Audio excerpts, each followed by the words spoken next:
The new 5-star Nihility Light Cone in patch 1.3 Solitary Healing has just been announced and will be obtainable in the Herta Store. But just how strong is this 5-star Light Cone, and should you spend your Herta bond on them? In this video, we'll compare how it fares with other 4-star Nihility Light Cones that dot characters use. Starting from Solitary Healing's effects at S5, it gives 40% break effect and 48% dot damage increase for 2 turns after using ultimates. Additionally, it gives 8 energy when the enemies are defeated while under the wearer's dot effect. At level 80, it gives this much attack, defense, and HP, while other 4-star Nihility Light Cones like Goodnight Sleep Well or Fermata gives this much, which means you can expect an increase of this much. On paper, Solitary Healing seems like it provides a good amount of break effect and dot damage increase, but when we look closer, another free-to-play option, S5 Fermata, actually already provides 32% break effect and 32% damage increase, not just dot damage increase, when enemies are affected with shock or wind shear. Coupled with Solitary Healing's more difficult requirement to get the damage boost for only 2 turns after using ultimate, whether it's worth getting or not becomes very questionable.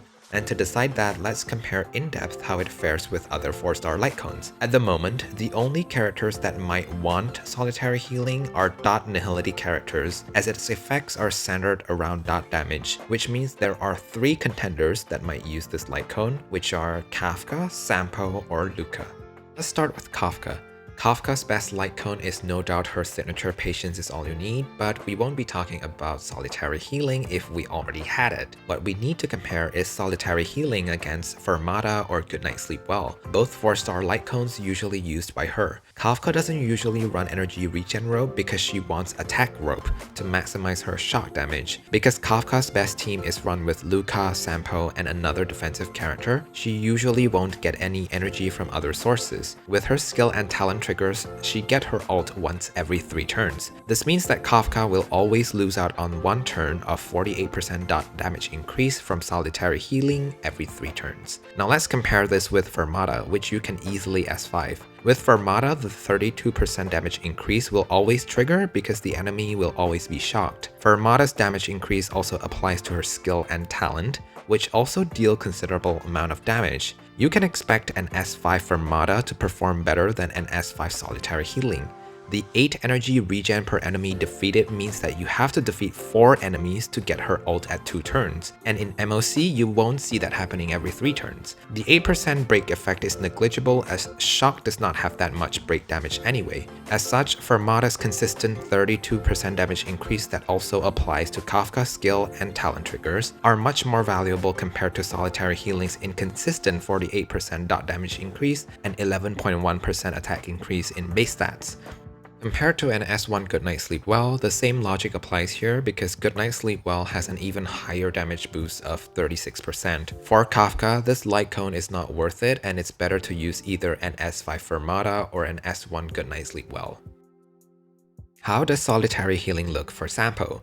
Similar to Kafka's problem, Sampo cannot trigger ult every 2 turns. Sampo also wants to run attack percentage rope, and with a Kafka team, Sampo will have his ult every 4 turns. This makes him miss out on 2 turns of the damage increase from Solitary Healing. This is a lot, and an S5 Fermata or an S1 Goodnight Sleep Well is better, especially because Sampo's skill has a considerable amount of damage multiplier at 336% that is increased by Fermata and Goodnight Sleep Well, but not Solitary Healing. If you are using an S1 Eyes of the Prey, S5 Solitary Healing can be better for Sampo because Solitary's healing 48% dot damage increase for 2 turns can offset S1 Eyes of the Prey's 24% dot damage increase. After Superimposition 1 though, Eyes of the Prey is better because you ideally want effect hit rate on Sampo because of its low base chance to land wind shear. As for Luka, he also has the same problem with Solitary Healing in the sense that he cannot get his ult every 2 turns. Luka also wants to use attack percent rope, and because he has a higher energy requirement compared to Sampo, and the fact that he wants to use his skill sparingly because his bleed lasts 3 turns, he usually needs 5 turns to get his ult back up. This means 3 turns without Solitary Healing's dot damage increase. Luka's ultimate damage also has a high damage multiplier of 330% attack, so choosing to use Solitary Healing instead of Fermata if he is in the Kafka or Sampo team, or Goodnight Sleep Well will significantly reduce his damage.